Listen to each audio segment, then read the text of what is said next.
외국에 갑자기 떨어진 거예요. 마트에 갔더니 내가 익숙한 식재료가 하나도 없어. 그런데 불고기를 만들어야 돼.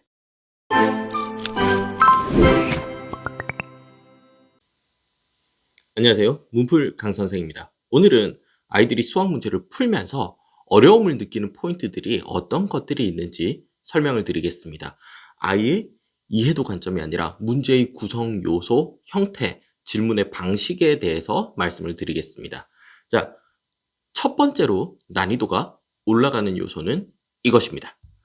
문제의 형태에 따른 차이입니다. 자, 차이가 눈에 잘 보이시는지 모르겠는데 여기에 보면은 옳지 않은 것은 이라고 해서 답을 하나 찾는 거예요. 하나. 다음 보기들 중에서 5개 중에 틀린 거 하나를 찾아라. 그런데 옆에는 모두 골라라. 이렇게 질문을 하고 있죠. 자, 그럼 이럴 때는 어떤 차이가 있냐면은 모두 골라라는 하나만 잘못 생각해도 오답으로 빠지게 되는 거죠. 하나만 고르면 되는 문제는 내가 4번, 5번 둘 다 좀 의심스러운데 그런데 4번은 확실히 틀린 것 같고 5번은 조금 아리까리할 때는 그냥 4번 딱 찍고 만약에 정답이면은 아이들은 5번을 내가 왜 헷갈려 했는지 확인하지 않고 넘어갑니다. 즉 개념을 똑바로 알고 있느냐. 예를 들면은 불고기 만드는 걸 가르쳐 줬는데 불고기를 제대로 만들 수 있어? 요 정도 물어보는 거예요. 제대로 알지 못해도 맞추고 넘어갈 때 이건 문제가 됩니다. 그리고 또 보기를 활용한 난이도의 상승은 객관식에서 이런 거죠. 문제를 내가 읽어봤더니 답이 100 언저리인 것 같아. 100 언저리인 것 같은데 보기가 10, 100, 1000, 만이라고 나와 있는 것과 보기가 98, 99, 100, 101, 102, 103 이렇게 나와 있는 건 난이도 차이가 확 나죠. 즉 보기가 난이도에 영향을 미치고 내가 엄밀히 제대로 이해하고 계산하지 못했는데도 즉 배운 걸 그대로 적용을 제대로 못한다고 해도 보기를 통해서 답을 찾아서 정답률이 올라가는 경우가 있어요. 즉 똑같은 90점이라도 실력의 차이가 꽤나 날 수 있다는 거예요. 문제의 형태에 따라서. 그래서 내가 애매하게 맞췄을 때 보기의 도움을 받아서 맞췄을 때 혹은 다르게 말하면은 객관식은 웬만큼 맞추는데 주관식이나 단답형으로 나오면은 저는 정말 못하겠어요. 서술형 진짜 못 풀겠어요. 이럴 때는 제대로 내가 개념을 이해하고 있는지 A는 A다라는 것조차도 제대로 못 쓰고 있는지 의심해 봐야 됩니다. 올바르게 내가 개념 부분을 잘 숙지하고 있는지 가장 낮은 난이도 상승의 방법이에요. 자, 두 번째는 이해를 제대로 하고 잘 적용해내는가 요걸 확인하기 위한 난이도 상승인데 여기 보시면은 공통적으로 이제 드러나는 것들이 뭐냐면은 어떤 새로운 형태를 제시합니다. 약속이나 새로운 형태, 표현 방법이 달라지는 거죠. 즉 이런 포장이 조금 바뀐 거예요.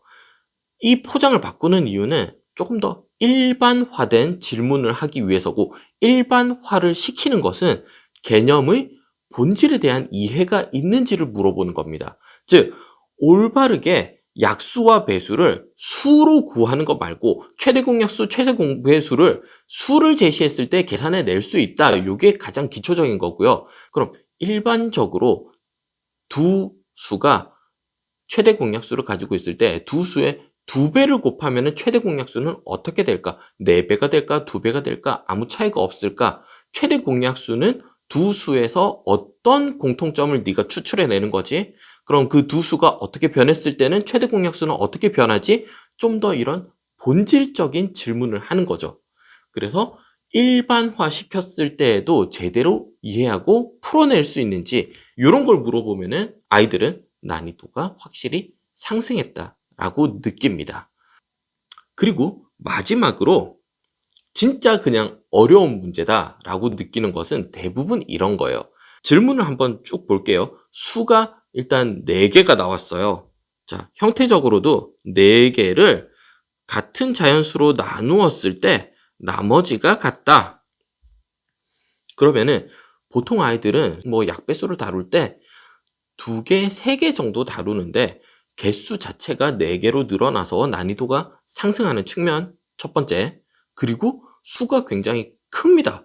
일반적으로 아이들이 2613처럼 큰 수에 대해서 다루지 않아요. 문제를 풀 때 많이 커봤자 3자릿수인데 여기는 기본적으로 4자릿수가 대체적으로 포진돼 있죠. 그러니까 숫자가 커지면서 난이도 상승을 한 번 더 느낄 거고요. 2가지. 그리고 요 앞의 2가지와는 차원이 다르게 난이도 상승이 되는 부분이 나머지가 모두 같다라는 거예요.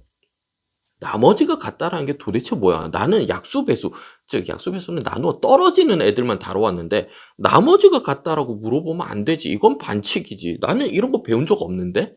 이렇게 느끼는 부분인 거죠. 나는 이런 거 배운 적 없는 데는 본질에 대한 이해 이후에 확장은 안 되고 있다는 뜻이에요. 그럼 이게 확장이 되기 위해서는 내가 가진 것이 무엇이고 궁극적으로 얘네들이 요구하는 것이 무엇인지 그 둘의 연결고리를 어떻게 만들 건지를 스스로 찾아낼 수 있어야지 진짜 어려운 문제, 심한 문제가 풀리기 시작합니다. 문제별로 확장되는 방식을 다 알아야 된다 이게 아니에요.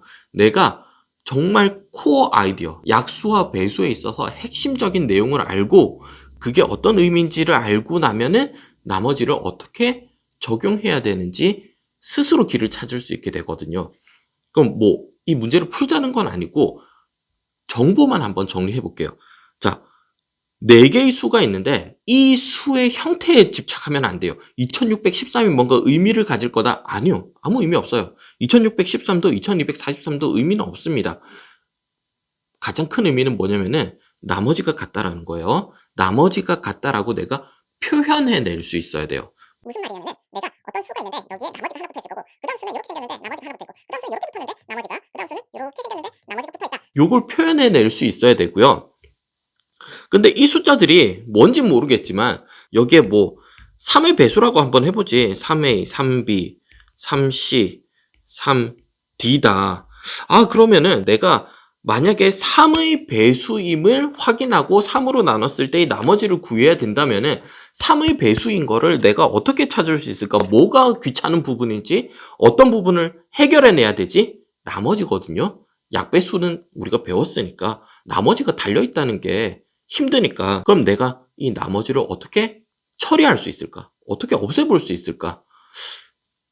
빼볼까?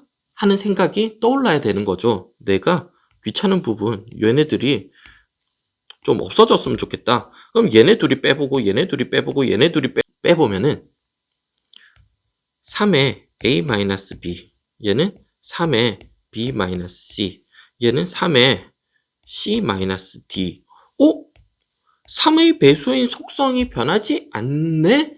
그러면 어떻게 빼가지고 구해도 되는 거 아닐까? 물론 엄밀히 생각한 건 아니에요. 모두 3의 배수 아닐 수 있거든요. 어떤 놈은 6의 배수고 9의 배수고 12의 배수인데 어떻게 적당히 더하고 빼다 보니까 결국에는 3의 배수라는 걸 내가 찾아내야 되네. 그리고 3으로 나눴을 때 나머지를 구해보자. 이렇게 접근해야 되는데 아이들이 그렇게 정교하게 이 문제를 내려다보면서 설계하고 들어갈 수 없어요.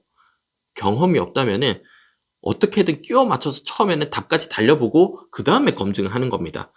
그래서 약수, 배수, 단원 그리고 소인수 분해에서 본질적으로 관통하는 한마디를 말해보자라고 한다면은 저는 3의 배수와 3의 배수를 더하거나 빼도 결과는 3의 배수다. 이런 말을 해주고 싶어요. 약수의 개수를 구하고 약수의 합을 구하고 최소 공배수, 최대 공약수 이런 것들을 막 구하는 기술이 중요한 게 아니라 두 수의 핵심적인 특징은 더하고 빼도 사라지지 않는다. 그래서 너희들이 소인수 분해를 배우는 거고 약수 배수를 배우는 거야. 수를 더하고 빼도 속성이 사라지지 않는다라는 걸 배우는 거야. 이게 마음속 깊이 이해가 된 다음부터는 스스로 이런저런 시도를 해나가는 실마리를 찾습니다. 자, 난이도가 가장 높은 단계는 이렇게 내가 본질로부터 진짜 궁극적으로 무엇을 질문하는지 그리고 무엇을 내가 정리해 나가야 되는지 정리하는 부분이 무엇이고 어디에서 시작해서 어디로 가야 되는지 이걸 스스로 찾을 수 있을 때 심화 문제를 잘 풀어 나갈 수 있게 되는 거예요. 심화 문제 하나하나 최상위도 풀고 A급도 풀고 블랙라벨도 풀어야지 심화 유형에 대해서 모두 경험을 다 해봐야지 심화 문제를 풀 수 있는 거 아닙니다. 물론 경험이 쌓이면 쌓일수록 고민의 범위가 넓어지니까 스스로 고민을 많이 해보면서 점점 더 본질에 대한 나의 코어 아이디어가 단단해지고 확장해 나갈 수 있는 범위와 속도가 빨라지긴 하겠죠. 그렇지만 절대 심화 문제의 양치기를 해야 된다, 이 말씀 드리는 거 아니라는 거 꼭 알아주시고요. 그래서 정리를 해보면은 심화 난이도로 올라간다라는 건, 문제의 난이도가 올라간다라는 것은 처음에 말씀드렸듯이 이제 불고기가 불고기인 줄 제대로 알겠어? 라고 물어보는 질문의 형태를 조금 바꿨을 때, 두 번째는 자, 불고기에 데코레이션을 좀 바꾸거나 재료를 조금 바꿨어. 그래도 불고기인 걸 알겠어? 요 정도 난이도가 이제 형태, 조금 더 일반화하는 거죠. 딱 처음에 내가 배운 재료 정량 그대로 쓰는 게 아니라 조금 재료가 바뀌어도 뭐 집에 있는 거 뭐 진간장이 없는데 다른 간장으로 한번 해볼까? 뭐 요 정도. 그 다음 레벨은 이제 외국에 갑자기 떨어진 거예요. 마트에 갔더니 내가 익숙한 식재료가 하나도 없어. 그런데 불고기를 만들어야 돼. 와, 고기 어떤 부위를 사야 되는지 막 말도 내가 익숙한 표현들이 아닌데 형태만 보고도 적당히 이렇게 조합해가지고 불고기 맛이 나는 것의 본질은 고기의 식감과 간장의 농도야. 뭐 만약에 저는 불고기를 잘 몰라서 모르겠지만 만약에 이런 뭔가 핵심적인 아이디어가 있다면 그래, 나는 요것만 있으면은 불고기 맛 낼 수 있겠어. 뭐 냉장고를 부탁해 보면은 전혀 생각지도 못했던 음식을 엉뚱한 재료로 만들어내는 경우가 있잖아요. 예를 들면 뭐 당근으로도 파스타를 만들어내는 거죠. 파스타라는 것의 본질은 어떤 식감과 어떤 맛이 난다라는 걸 이 사람들은 아니까 당근을 줘도 파스타가 나오는 거예요. 그런 걸 요구하는 게 진짜 심화 문제의 마지막 레벨이 되는 거죠. 본질적인 아이디어. 그런데 여기서 사실은 하나 더 올라가는 게 있습니다. 이 문제가 어디서 나온 건지 모를 때 난이도가 한 번 더 상승합니다. 예를 들면 수능 같은 경우에는 30문제가 각각 어느 단원에서 나왔는지 정보가 표시가 안 돼 있잖아요. 스스로 문제를 보고 찾아내야 되거든요. 아까 보셨던 그 4개의 수에 나머지가 같다라는 문제가 지금 약수와 배수 단원을 배우고 있으니까 실마리를 그래도 쉽게 찾아내는 거지, 아예 그런 단서가 없이 뜬금없이 고등학교 2학년 학생한테 이거 한번 풀어볼래? 하면은 와, 이거 어떻게 풀어야 되지? 뭐지? 무슨 문제지? 오히려 더 어려울 수 있어요. 나는 지금 미분적분 배우고 있는데 약배수를 물어보니까 뭐하고 관련이 있는 거지? 나머지 정리랑 관련이 있나? 이상한 생각들을 하기 시작할 거라고요. 즉, 내가 이 문제가 본질적으로 무엇을 질문하고 있는지를 제대로 고민하면서 풀어나가야지 문제를 딱 봤을 때 이건 약수배수와 관련된 질문인 것 같은데 본질적으로는 이걸 물어보는 거네 하고 판단하고 쉽게 풀 수 있는 거예요. 심화 문제를 유형별로 학습하고 나면은 나중에 이 수만 수천 가지의 심화 유형들을 어떻게 다 기억하겠어요. 핵심은 진짜 내가 무엇을 이해해야 되는지. 아이들은 대부분 불고기는 불고기다 정도의 학습을 하고 그칩니다. 우리 집은 불고기에 당근 안 들어가는데 이 집은 당근이 들어갔네, 요 정도 수준에서 멈추는데, 정말 수학을 잘 풀고 강해지기 위해서는 난생 처음 보는 외국 마트에 들어가서도 재료 찾아가지고 불고기를 만들어낼 수 있어야 돼요. 심지어 간장이 없을 때도 불고기를 만들어낼 수 있어야지 진짜 문제를 잘 풀게 된다. 오늘 점심은 불고기를 먹어야겠습니다. 아무튼 오늘도 시청해 주셔서 감사합니다. 다음에 또 다른 주제로 찾아뵙도록 하겠습니다. 감사합니다.